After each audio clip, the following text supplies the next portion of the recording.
Hi, this is Alexandra from Blix, and today I'm going to show you how to install the front basket. Let's begin with the hardware. 3 M8 20mm socket cap screws, 3 washers, 4 M6 25mm half round head screws, 4 washers, 4 nuts.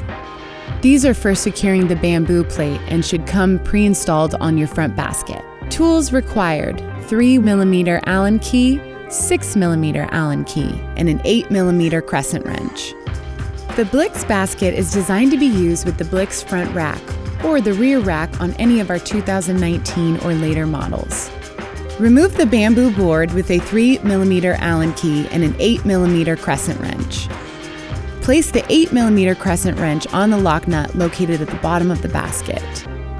Place the 3mm Allen key on top of the bolts located at the top of the bamboo board. Start turning the 3mm Allen key counterclockwise, while keeping the 8mm crescent wrench stationary until unscrewed. Continue until all 4 bolts come loose. Remove the bamboo board and put it off to the side with the nuts and bolts. Now, let's remove the head tube badge.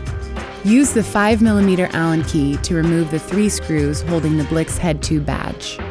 Now you can attach the front basket. Line up the 3 holes on the front basket with the 3 holes on the head tube mounting point. Insert the 3 M8 20mm screws using 1 washer each. Screw these in evenly using the 6mm Allen key. Once the basket has been attached to your Blix bike, you are ready to reattach the bamboo board.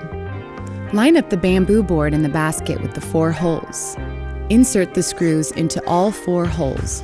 While holding the bolts in place with your Allen key, reattach the lock nuts under the basket. Use the Allen key to help you stabilize the bolts while you tighten each lock nut. Tighten the lock nuts with your 8mm crescent wrench.